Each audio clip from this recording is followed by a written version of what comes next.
Good evening, everyone, and welcome to the Liberty Hangout podcast. My name is Justin, and I'm the founder of libertyhangout.org. I'm joined tonight by my co-host and co-founder of the site, James Chalemi. We hope you all had a very happy Easter, and tonight we are joined by one of our followers. His name is Rollo McFloogle. Now, Rollo, since this is your first time on the show, you want to introduce yourself tonight?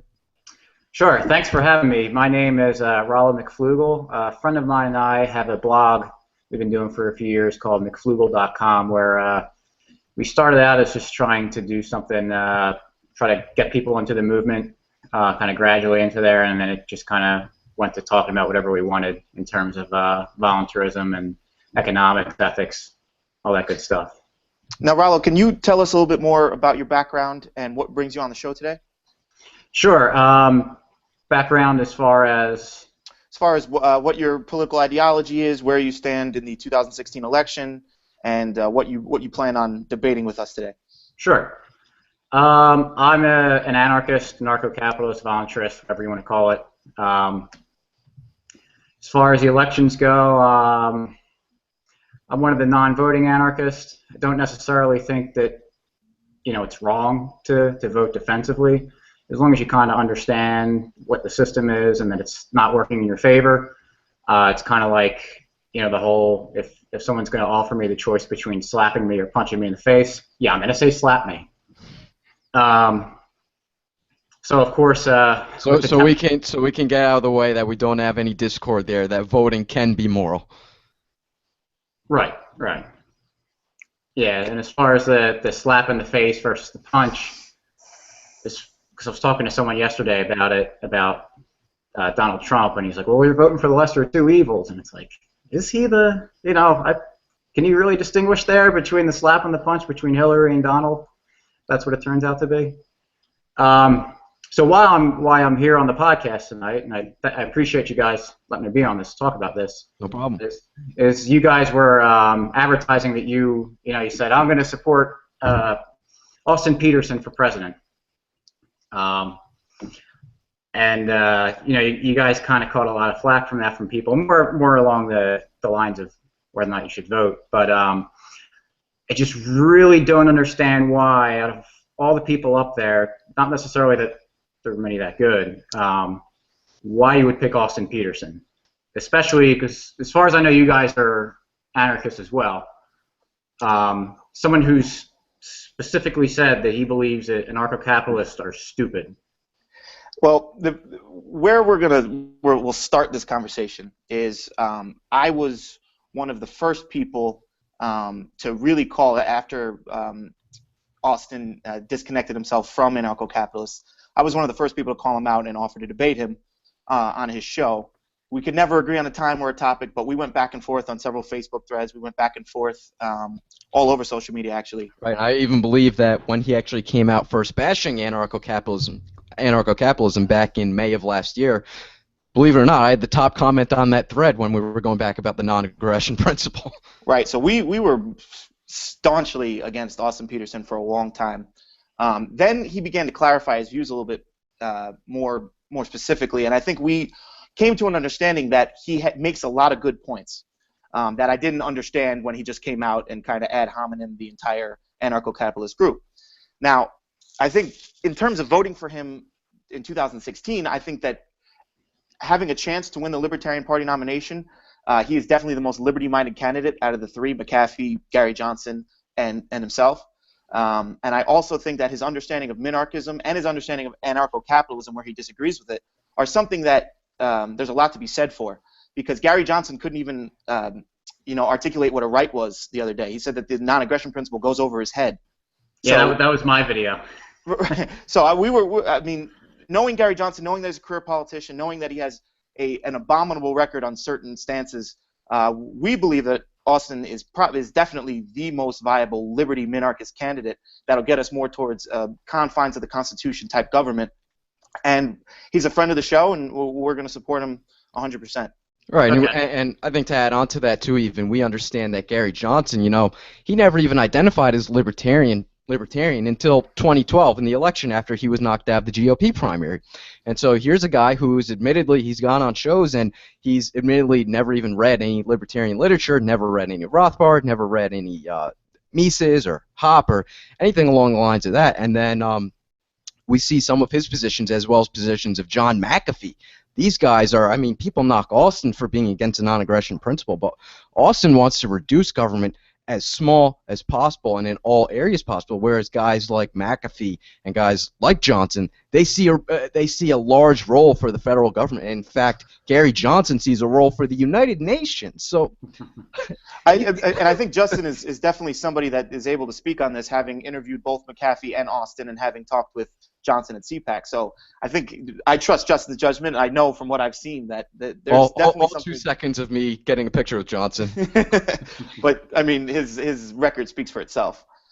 Oh, so, yeah. Don't get me wrong with Johnson. I was at Liberty Fest, and one of his people came out and was talking to some people outside. Like, can you go inside and sit down for the governor while he gives a speech? What?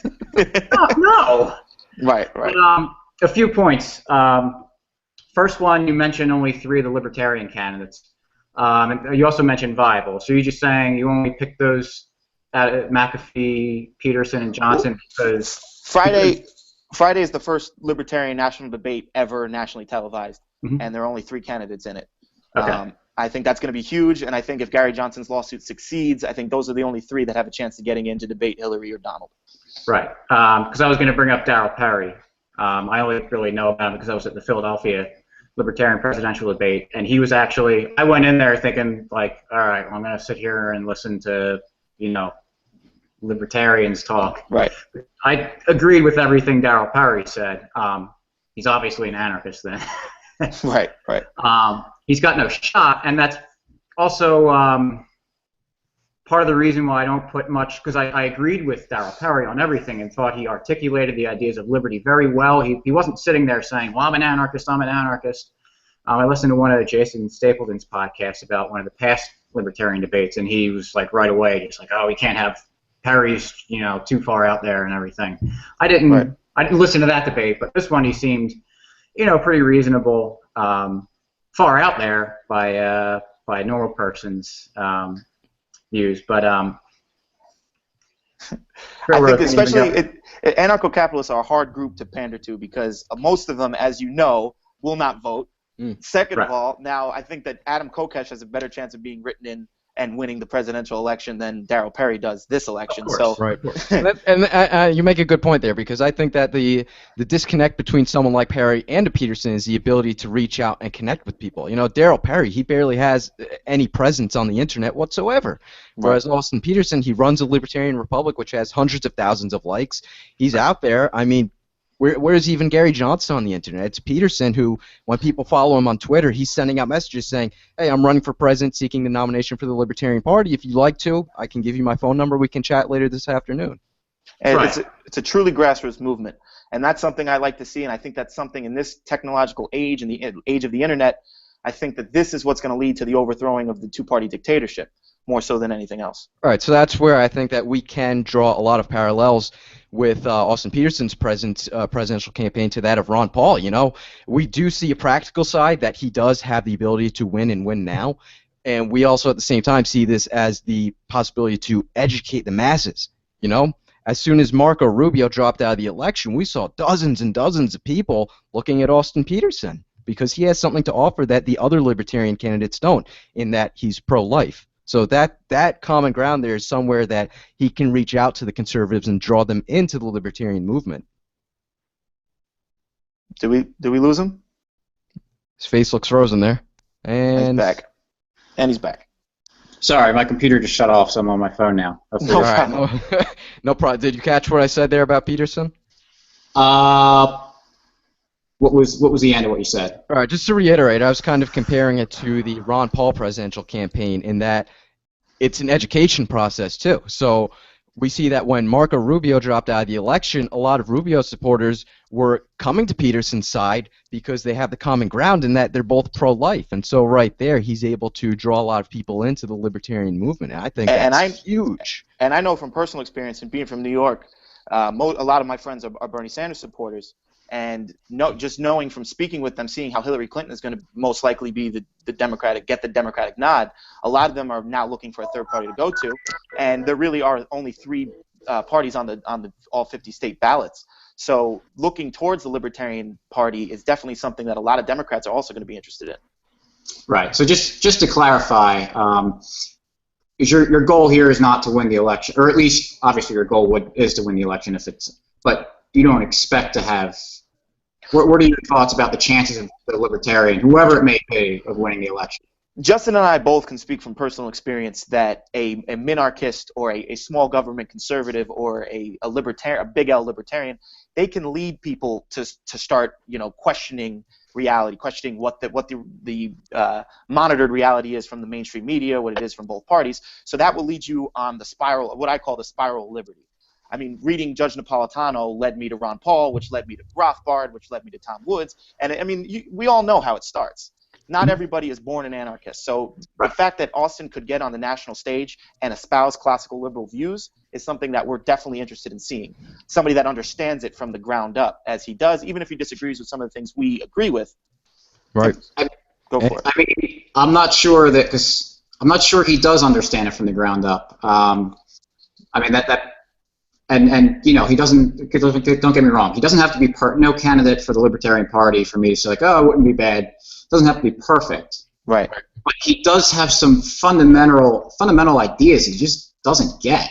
And you did say he's clarified some, and if he has recently, but is going back to like that article he wrote, the 5 Reasons I'm Not an Anarchist. Right. And I wrote a rebuttal to it, and he actually had a conversation with me on Facebook about it, where he just kind of didn't really answer anything.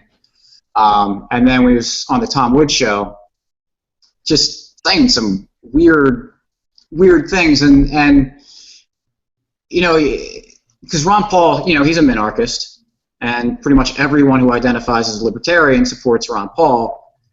So Ron Paul never, when he talked about anarchy, he always kind of shied away from it, because I think he understood that he didn't want to alienate anybody on either side.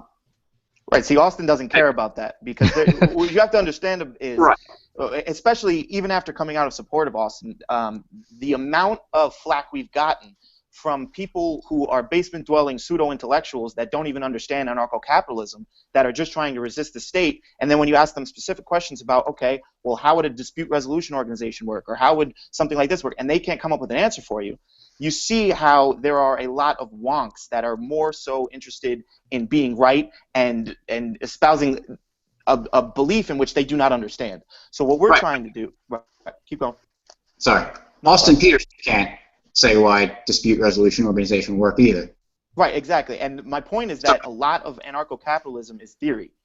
And so keeping that in mind, you have to realize that if government ended tomorrow, the NAP wouldn't reign supreme. Oh, I know. If government ended tomorrow, we'd have the same exact government spring up the next day. Well, not necessarily. My point is that Austin disagrees with the non-aggression principle insofar as it shouldn't be it shouldn't be the golden calf of libertarianism. I agree. And there's so many people that worship it like it should be, and that's my only point. Right, but he's going beyond that. I mean, he's conflating it with the social contract theory, though. Or his one reason why he says that, why he's not an anarchist is because, well, I didn't sign the NAP. Yeah, and it's like that has nothing. That's like the people that say well, I didn't ever agree to capitalism. It's like, well, that's kind of just a natural state of being. That's. I agree with you 100% there, and that's something that even myself and Austin are always going to disagree on. But I think the bigger picture is that all these people out there, these 320 million Americans, they're not going to, if they knew a thing about the non-aggression principle, we wouldn't even need to be standing here today talking about an election. This isn't something that resonates with the American population. So I think the best way to reach out to them is through the election process and through figures like Judge Napolitano, he wouldn't have even happened if it were for Austin. Austin was his producer while at the Fox Business Network. So in some way, Austin's already played a large part in bringing people to libertarianism, and today with the election, he's bringing even more, and I think that's huge. And then from there, once you draw people into the movement, now we have all these conservatives that were Rubio supporters. They feel lost. They don't want to vote for Trump. So now they're going to look into Austin Petersen, and you know what I did when I first became a libertarian? I started reading. And from there, that's when I got into the Rothbards and I got into the Miseses and I started looking at the non-aggression principle. So that's why James wrote an article saying 5 reasons why libertarian anarchists should vote for Austin Petersen, and he made the point in there in that no one comes to anarcho-capitalism through a Rothbard. You know, they first come through a Napolitano or a Ron Paul. So we think that Austin Petersen, you know, he's not the end goal, but he's a stepping stone in the right direction. Oh, I understand that. So another, like, so he's, I get the point where you say he's a stepping stone, but he's still very divisive within the libertarian movement, and he's not well liked by a lot of people. And one of the things that I think why Ron Paul was so good at bringing people to the movement was because you can't find a bad thing to say about him personally. Like, he's just a fantastic person by literally every person I've ever heard talk about him. Austin Petersen, on the other hand, he comes off as a smug jerk. I thought it reinforced it when I had a little Facebook conversation with him. I don't know. I'm not trying to like assassinate his character. Smug jerk is more an ad hominem than it is an actual argument, though. You know what I mean? I mean, we should be focusing more so on his beliefs than on his, you know, the concept of his character.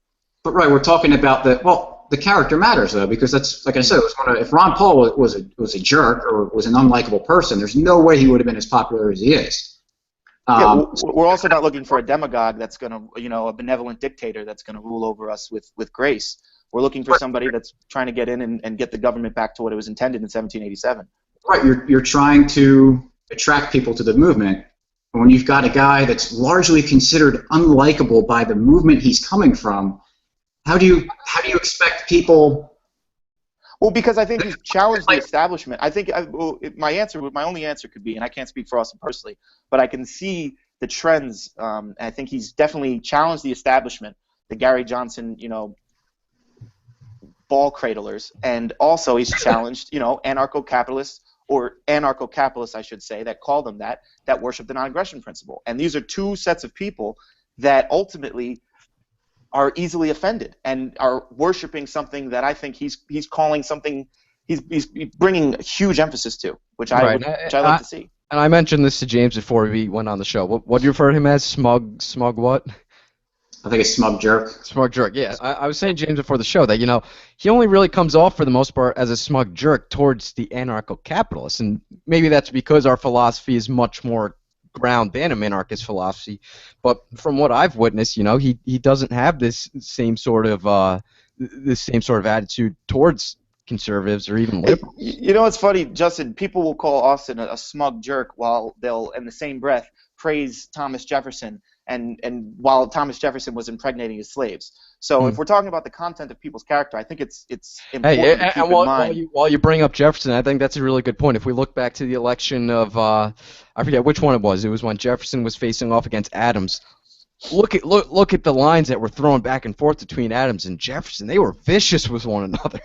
Right. While Murray Rothbard himself said that, you know, letting your children starve doesn't violate the non-aggression principle. So I think it's important to keep in mind that it's people's records, I think, that matters more so than, especially when we're talking about government and putting them in place of other people. It shouldn't be their character that should be the ultimate thing we're looking at. It should be more so their record, what they've espoused, what they spent their life fighting for. Right, and that wasn't the reason why I dislike Austin Petersen was the way he acts. It's because he, you know, that 5 Reasons I'm not an Anarchist article was garbage. Like, everything he's like his you know, rights are that's my problem with him. He just doesn't fundamentally he doesn't understand a lot of these fundamentals. Like, what is a right to him? Well, right is a guarantee because Judge Napolitano told him. Like, it's such a bad definition, and it's not complete either. And then he's got his art. He says that you know, you have a right to have a lawyer. Right. Well, he was distinguishing between natural rights and civil rights in society when you have government. And this is something I've argued with him personally about. Right. So I understand what you're saying. Right. So I guess that's part of my thing too. Is if you're going to have someone kind of be bringing people to your movement, don't you want them to have that ideology? It doesn't have to be an anarchist. Don't get me wrong, but to not be like very open about saying that the things are just flat out wrong? Well, here's where I think you're going a little bit off track, because I think when we turn on Hillary Clinton versus Donald Trump in a few weeks and we're watching them go back and forth, nobody's going to be talking about, well, what is a right? Nobody's going to be talking about, well, the origins of government. Nobody's going to be talking about the philosophical underpinnings of society. They're going to be debating, how much should we tax people? Should we have abortion? Where should the military bomb next? And I think these are things where Austin really hits the main keys. And this is something where he could, just like Rand Paul did. I mean, there were libertarians, anarcho-capitalists, that were supporting Rand Paul. If you would support Rand Paul, why wouldn't you support Austin Petersen? That's my only question. So, I mean, this is just another step for people like us. Well, I mean, Austin Petersen comes up, says he doesn't want an income tax. Right. So do you think when Hillary Clinton and Bernie Sanders and Donald Trump are arguing about the tax rate, and he comes along and says, well, we should have no tax?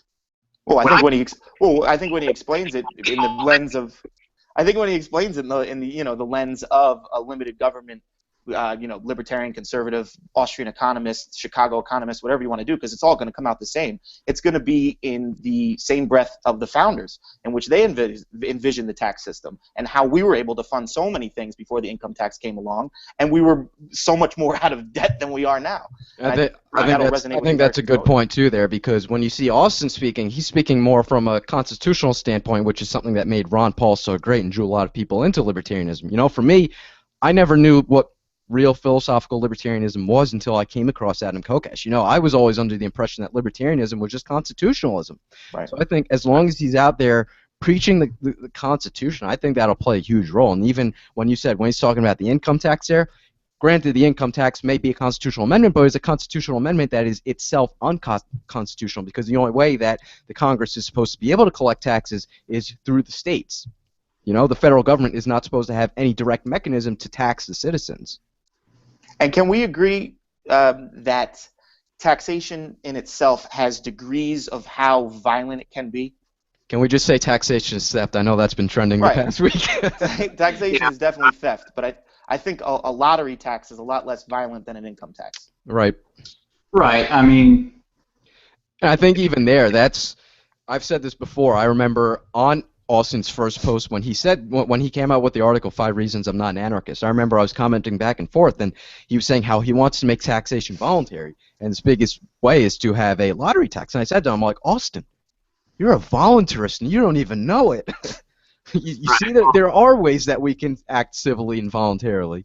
Well, yeah, and that's why I don't understand half of what when he says he doesn't like the non-aggression principle. And I watched the debate from Oregon the other night, and he's, asked the question about the non-aggression principle and the Constitution. And he said, well, don't hurt people and don't steal their stuff. It's like, yeah, you say you don't agree with the non-aggression principle, but you just said it. He's clarified 100 times. He was on the Lions of Liberty podcast. He was on with Adam Kokesh. He's clarified that he says that the non-aggression principle is a great idea in theory, and it should be something taught to everybody's children and everything like that. When basing it as the premier facet of society and saying that this is what society should be based around, you're leaving out a bunch of things. And I agree with him on this. I understand. I agree. I don't treat it as axiomatic, and I don't think most anarcho-capitalists treat it as axiomatic. Right. Right. And I know because I was re-listening to the Tom Woods podcast where he had him on talking about this article, and I know Tom Woods, I don't think treats it axiomatically, and he was, never going at it. Right. So I know you keep saying, I know there are people that treat it as like one of the commandment of libertarianism, that no matter what, it's a non-aggression principle. But right. That's not the argument. It's a straw man to say that, well, anarcho-capitalists, that's their holy grail is the non-aggression principle. It's just not the case. Okay, so what should be the underlying tenet of libertarianism? I like Michael Huemer's argument. He said that people have the prima facie right to be free from harmful coercion. So it's pretty much like the non-aggression principle, but it leaves some wiggle room for those like lifeboat scenarios. Right. And see, this is the problem I have with having an axiomatic principle that underlines all of libertarianism. I think that getting rid of government is our first step. And this is where I think somebody like, you know, a consequentialist libertarian like a David Friedman, where I tend to find myself agreeing with him more so than a lot of moral libertarians like a Walter Block, who even came out in support of Trump. But just with the consequentialist argument, getting rid of government's the first step. Okay, so tomorrow we have no government. Now we're looking for dispute resolution organizations, probably in collaboration with police forces. And that's going to be basically the law in society. Now, there may be many different ones, but just like an Apple or a Samsung, I think, you know, the best quality is going to breed the best company, and that's going to be one of the biggest. Just like anything else when it comes to a grand scale, it's because it's the best company. So what that DRO decides is going to be the law in society. So if the DRO decides that we're going to not let people, you know, strangle puppies on their front lawn, that's the law. That violates the non-aggression principle. So this is where I have a problem with the non-aggression principle as the main tenet, because stuff like that, I mean, letting your children starve doesn't violate the non-aggression principle. I mean, these are certain things. I never said it was axiomatic. Right, exactly, and that's you're require. Right. So I'm just trying to, because I don't really know where you're coming from on this one, so I'm just trying to clarify. Understood. And yeah, so that's where I see this. So, you know, we've gone through, and believe me, I am not a Gary Johnson supporter by any means. I was the one that happened to put my camera up and record him when he sounded like he was having a stroke trying to talk about right. Marshals, you know, going after people, defending him for that. But why don't you think that Gary Johnson could be a better person to get people to libertarianism? If I don't even think that we've got a good chance of getting a libertarian candidate on the debate, right, with the other two candidates. So why Gary Johnson, because people are going to look at Austin Petersen, not know who he is. He's saying this, you know, this weird stuff, kind of libertarian kind of thing, and he's not going to get the credibility as, at least, you know, Johnson's coming from, you know, I ran for office and everything. Oh, I got to get my charger for a second. So I'm gonna be walking Justin, do you want to take this one, or yeah, and back and forth? I can just kind of start off here in that I don't think that Johnson is a esteemed steward for liberty, not even libertarianism, let alone liberty. When we just look at his track record and look at some of the things that he supports, you know, I think that if you were to ask Gary Johnson what is libertarianism, I honestly don't even know if he can answer the question. Whereas if you're going to ask Austin Petersen, he's going to revert to his presidential slogan, the right to be left alone by government. You know, Gary Johnson, while he may be someone who took the non-aggression principle pledge, he's not someone who has any more of an understanding of NAP than any other candidates in the running. And he grants more legitimacy to the state than Petersen tenfold. And I usually do find myself agreeing with Walter Block. However, this election cycle, I could not agree with the Donald Trump prediction or advocation. So while I'm going to say what I'm going to say in a second, but what I will say is if Gary Johnson does beat Austin Petersen, I will support him as the lesser of three evils candidate. That being said, I think in the Oregon debate, when he argued against freedom of religion and freedom of property rights, when he was saying that government should enforce anti-discrimination laws, I thought that was something that just, you know, eats away at the philosophy of liberty. When he advocated, I mean, I've said this even in one of the debates, he came out saying that we should have some gun control measures too. Oh, exactly, and you know, he was actually for strict background checks for a while. Yeah. As long as he's been in government, he's also, I mean, Justin and I both know this. He's advocated military strikes against Coney 2012, which was a slacktivist, you know, hack film, which was found out to be nothing more than really a scam. So that you know, juxtaposed against the fact that he couldn't define a right, said the non-aggression principle goes over his head. He's been a career politician who really hasn't gotten much done. And he's just, in my opinion, a limited government conservative that just likes to smoke weed. I just don't see myself advocating for him the same way I could advocate for, and this is going to sound crazy, but the Thomas Jefferson of our generation, I think, in terms of having the same constitutional understanding and platform to advocate for. I think that Austin is really fulfilling that role. I know too, just to add on here, I know a lot of libertarians, anarcho-capitalists in particular, we will say that, you know what, you may get a small government guy running for office, but when they get in, they're going to become part of the system and they're going to become easily corruptible. Johnson's already proven to be corruptible because he's a political opportunist. We see evidence by the Coney 2012. Right, but I mean, you don't have to worry about the Libertarian candidate winning. That's the one guy. All right, so then our whole conversation is moot at this point. So anyway, I think our whole position is that Austin is the best to choose from right now.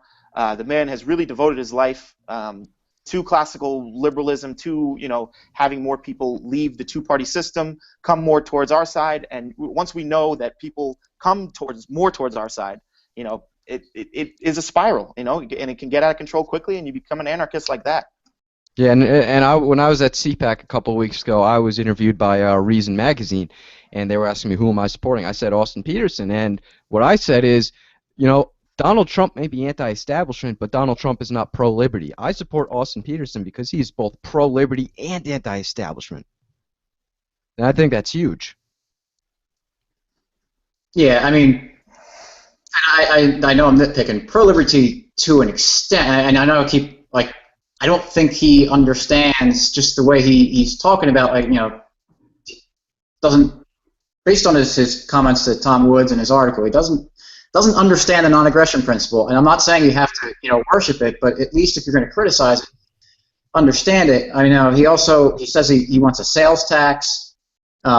He's in favor of eminent domain. Constitutional eminent domain, just to clarify. Yeah, it is allowed by the Constitution, so he does support that. Right. Now, still, we're not advocating that Austin Petersen is an anarcho-capitalist and he's going to be the savior of our movement. What we're advocating for is he is the less of all the evils that has a viable chance of winning the most converts towards our side. And I think that anyone who can get into office and successfully reduce the size and scope of government can be our friend. And then once we do get to that minarchy, then we can make him into our enemy. But until we get to that point, we have way more common ground with him. Exactly. So, go ahead. No, you go for it. Right. So, again, with just asking about Gary Johnson, I don't get me wrong, I completely agree. Everything you said negative about him. But as far as the transition, I don't understand why, if you're going to go down that path, knowing that, or at least being 99.9% sure that he's not going to win the presidency, how he wouldn't be an easier pill to swallow than Austin Petersen, if you're not concerned about, being really ideologically pure. Well, I mean, not ideology. I mean, what do you mean by ideologically pure? Because we basically just laid out where he is the most or the more anti-libertarian candidate than Austin. I mean, is there somewhere besides the non-aggression principle and the 5 reasons why he's not an anarchist? Is there something that you see that is, less constitutional than Gary Johnson, or less in the mind of 1799 or 1787? Well, my point. I guess my point is, I would make it well. You don't need a strict constitutionalist at this point if you're just trying to get people into the movement. You're saying get people into the movement. I'm saying that Gary Johnson is if that's your goal, Gary Johnson is a much easier pill to swallow than Austin Petersen. Why do you say that? Because there's not as much known about him? That's not as heavy on Facebook arguing on threads? Yeah, that's part of it. It's Gary, I think the big part, and we touched on this early, where is Gary Johnson going and talking to people, Right, and that's right. It's part of his problem, but the only way that people will be converted to our ideology through Gary Johnson is just by seeing his name on the ballot, whereas Austin Petersen is out here talking to people, winning hearts and minds every single day. Yeah, and I think, and especially in interviewing him several times, or talking with him several times at length, speaking as somebody who the American Revolution is something that really got me interested in libertarianism, and that led me to anarcho-capitalism. But, knowing what he knows, the man is well-read. He understands what he's arguing. Now, he might not agree with anarcho-capitalism, but that's something we can talk about when we have a minarchist government. And even Tom Woods understands that, Kevin Gutzman, too, who we've had on the show, understand that if we have a minarchist government, if we had what was envisioned either by the anti-federalists or by some combination of the federalists and anti-federalists, we wouldn't even be here. There would have been no such thing as a Rothbard. We'd all be happy as a clam living in a minarchist society. No doubt. So that's just what we're trying to push for, getting more towards constitutional government. And I wouldn't even go so far as to say that they have a 99% chance of losing, when I think, and this is purely my opinion, and I think it can be backed up by fact to an extent, that this is going to be the presidential election in the past 50 years that is going to have the most third-party votes in it, especially if Donald Trump and Hillary Clinton get the nominations. There are going to be a lot of Democrats looking to vote for third party and a lot of Republicans. So I think that's something to be excited And I about. think if it comes to that point, Austin has the best chance of getting votes because you know what? He's the most consistent of the top 3 candidates for the Libertarian Party. And he's the best debater. Right. We've staked our claim. Yeah, I guess it comes down to just a disagreement on how to get to the path. What would be your main way to get there? Just being a good advocate. If you do have someone that comes through and is principled and is running for the candidacy, yeah, go for it. But I think it's more in terms of voting, especially since if Adam Kokesh actually does run for his party of the peaceful. That'll be the best presidential campaign in U.S. history. And I'll use voting as it's not so much because your vote is statistically insignificant. It's pretty much meaningless. So I take more value in saying that when someone asks, "Oh, who are you voting for?" "Oh, nobody." And then explaining that, and then saying like, "Oh, well, Gary Johnson or Austin Petersen or Darryl Perry," and they'll be like, "Well, I don't even know who that is or who's that. I don't care." The way I see it, and this is what I've been saying over and over again, is just like you said at the beginning. And Walter Black's analogy of the slave master, and what I'm basically doing right now is voting for the least of the evils and planning my escape. It's just that the political process, like Jeff Dice has talked about, is just a means, just one of the very many tools that we have as anarcho-capitalists, and it's just to lessen the whips until we can make our escape. I think to add on to that too, and Rollo, you made a really good point there about when people come up to you and ask who you're voting for, you find greater value in saying I'm voting for nobody and explaining why. And I think that's a really helpful tool. It's something that I was supporting Rand Paul at first, and then I disassociated with him after I was fed up with a couple of his more neoconservative positions. So for a while I was in the non-voting crowd, and I would do the same thing that you're doing. I would explain why I'm not voting for anybody. But at the same time, we have to. I'm a marketing major here in college, and you have to know your target market and your demographic and who you're reaching. And right now, they know no other means of affecting change than through the political systems. That's why, at least for me, when I was at CPAC and I was doing interviews with people, and I was saying to them, how do you make change in this country? They couldn't answer any way other than the political process. So this is the only way they know, and so that's why, for me, I think it's much easier to just say, hey, there's this great candidate. His name is Austin Petersen. You're a conservative. You must love the Constitution. Okay? But here's a guy. He knows the Constitution down to a T. He's gonna bring home the troops. He wants to end the IRS, end the Federal Reserve, end the income tax. Man, you thought Marco Rubio, Ted Cruz were supporting the Constitution. Look at this guy.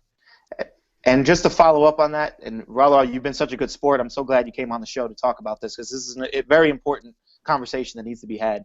If one innocent Middle Eastern child can be saved by a vote for Austin Petersen over a vote for Donald Trump, or I'm going to do it just because I feel like I have the moral obligation to. So that's where I fall. Okay. I mean, we bring up foreign policy, and just this last point, one of the reasons of Petersen makes my brain drip out of my ear a little bit. The Sony issue and what was the movie? Seth Rogen. Interview? The Interview. Yeah, The Interview. When it was suspected that North Korea was the hackers, and Austin Petersen gets on TV and he's like, we should go assassinate Kim Jong-il. And it's like, and he said, well, we'll do it through libertarian means of free markets and volunteers and everything. But it's like, well, it's the same way that Thomas Jefferson, got rid of the Barbary pirates was through letters of marque and reprisal, where you put it to the free market, hire mercenaries to get the job done. And I mean, would the world be a better place without Kim Jong-un? I mean, it's definitely possible. I'm not advocating for it, but hey, that even ties into our own anarcho-capitalist principles, in that if you're going to send the U.S. Army to go take out Kim Jong-un, you're going to go send the U.S. Army to go take out ISIS. Guess what? Now you're making a whole enemy out of the United States.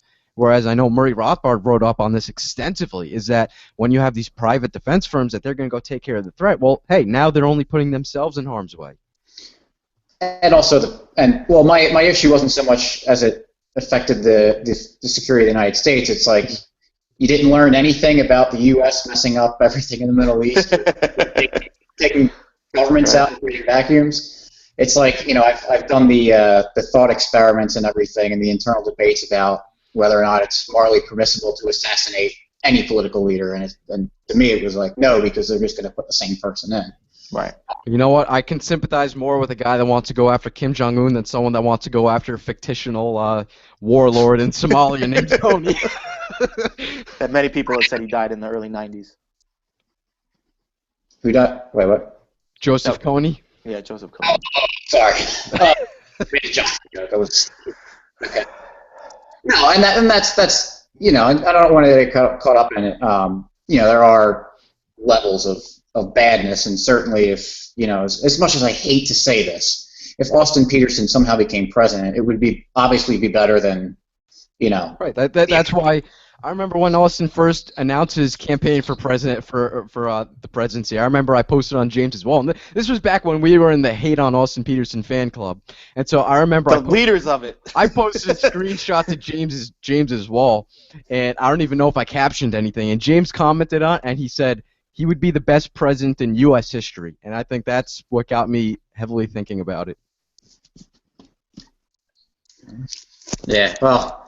You could also probably say the same about Johnson, too. He'd be Exactly. the best in a while.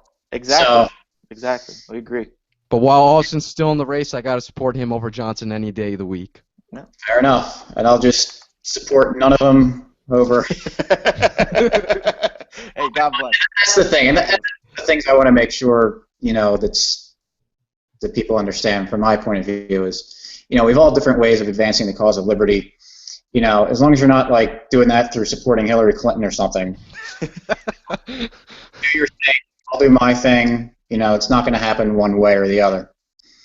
Right. Even though Austin's still like I hate that because after that 5 reasons not to be an anarchist, whatever it was called, I took the vow. I wrote the article and I kind of took a vow of I'm just never even going to mention his name again.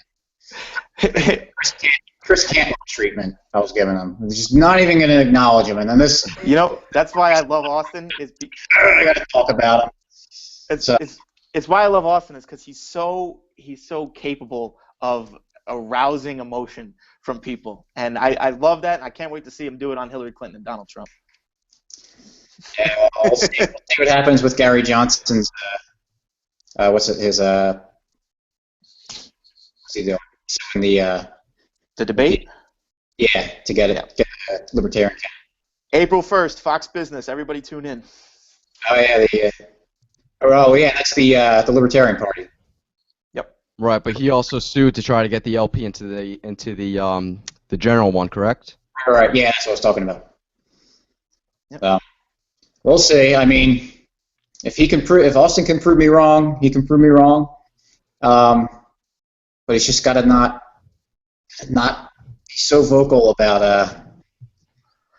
I can sympathize with your position 100%, but I think for any of the anarcho-capitalists that are listening here, there's no reason to make an enemy out of your neighbor here for supporting someone like Austin, or even supporting Johnson or McAfee, because you know what, we're all just taking our own steps forward, trying to do whatever it takes to get to an anarcho-capitalist society here. My boy Eric July lays it out perfectly. We're the team that's in last place in the division because we can't decide who's going to get the ball. And we're all arguing with each other when we should be coming together as a team and trying to beat these monsters that are ahead of us. I think the argument's good. I think we take ourselves too seriously sometimes. And when there's libertarian infighting, they say, "Oh no, we're fighting against each other. We got bigger things to fight about." And they're going to see us fighting. No one knows who we are. No one knows. So I think the infighting's good. The debate's good. Being somebody that travels around to a lot of these, conservative conferences and political conferences altogether, not many people identify as Republicans or conservatives anymore, especially in our generation. Most people will identify as libertarians, even if they support Marco Rubio. I mean, I was talking to people that were identifying as libertarian, and then they were cheering when Marco Rubio's name was mentioned. So I think the libertarian term is becoming sexier and sexier. And I think it's our job to clarify what a libertarian actually is and to get people more towards the no government side as much as we can. And the beauty of it too there with the libertarians supporting Rubio is that a lot of people, when it comes to politics, still support a candidate because they don't want to support another candidate. So we see a lot of constitutionalists and even some small government minarchists supporting people like a Ted Cruz or Marco Rubio. They're not supporting them because they're very liberty-minded candidates. They're supporting them because they're afraid of supporting Donald Trump. And so that's why we think that someone like Austin Petersen would be much more suited for them, much more consistent with their principles. All right, so here's the deal. You guys get people to like Austin Petersen and tell them why everything they thought about libertarianism was wrong. And then once they go to Austin Petersen, they can come to me. I'll tell them everything you thought about libertarianism is wrong. Exactly. That's the steps. I mean, we all know how it goes.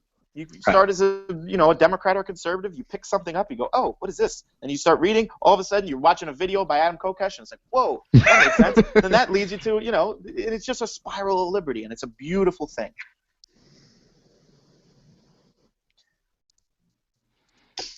I think we all have to realize that, we're all in this fight together. I've been big the past few weeks. After I saw the protests in Chicago at that Donald Trump rally, and I was like, I was thinking to myself, you know what? We have more reason to be afraid of ourselves than we do Donald Trump. People are out here committing violence against other Americans over a political candidate. And so that's why in the past few weeks I've been big on unity, standing united as the United States of America. If we want to conquer these monsters, we need to do it together.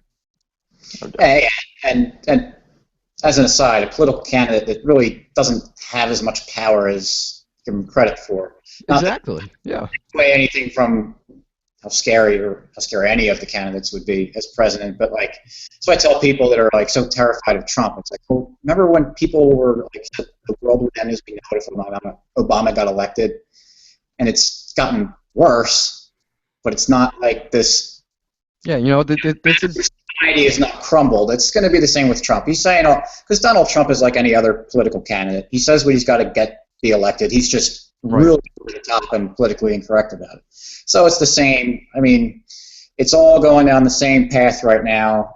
It's between Hillary, Trump, Bernie. It's just very fractions of degrees of change in the direction, in my opinion, at least. I agree. Agree 100% here. All right. Well, I think we're all in accord then.